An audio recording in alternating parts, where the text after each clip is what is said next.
you would like to create your own realistic looking laceration and cut, you can do that very simply with body paint and makeup. So in this tutorial, I'm gonna be showing you step by step how I created this gigantic cut on my leg. I'll show you right now.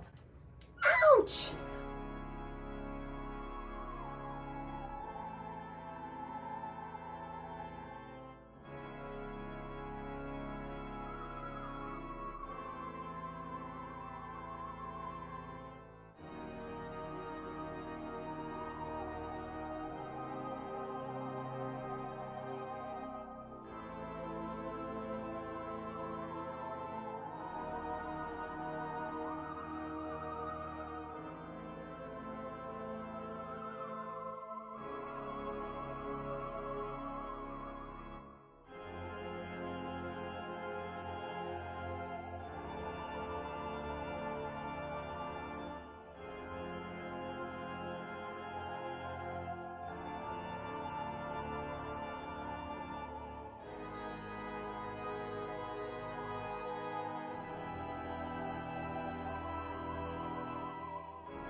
Hopefully that did not make you queasy. Thank you so much for being here. I have a whole bunch of tutorials out on my YouTube channel and more that I'm making. And also I'm super excited to announce a creativity challenge. It's so good to challenge ourselves. So for the entire month of October, I am gonna be creating a different cat look. Now I am gonna be taking weekends off because I am in my late 40s and I am not willing to burn myself out. But for the entire month of October, I'm gonna be making a different cat design. So this challenge is called Cattober, and the reason is I love cats. I have so many cat looks up my sleeve right now. I just cannot wait to get started. If you want to see other tutorials like how to create a realistic looking black eye, then head right there. All the details for the challenge are in the description box, as well as all the supplies that I use to create this realistic looking laceration. If you have not subscribed to my channel, what are you doing? Go ahead and hit that subscribe button, and also like this video, leave a comment. I would love to hear from you. I'd also love to hear what other tutorials you would like to see. Also, I share behind the scenes content that I don't share anywhere else, not on Instagram, not on Facebook, anywhere. And that is in my creative community, which is a sanctuary for your creative spirit. So if you want to join my creative community, then the link is in the description box below. You will immediately gain access to my library of face and body painting tutorials, as well as a library of high-level coaching and mentorship, mindset transformation videos, which is so important that we be focusing on our mindsets, because our thoughts create our life. You will also get a daily affirmation every single day in this group. There's a cool meditation that you can listen to. I'm constantly uploading new content to this group, so go and check that out right now. Hopefully you want to join me in October's challenge and challenge yourself creatively. You do not have to paint cats like I'm doing. You can paint whatever you want. I just want to paint cats because I love cats. So that is all I have to say. Thank you so much for being here. Go out and paint the world with your color, your light, and your love, and I will go do the same. Bye.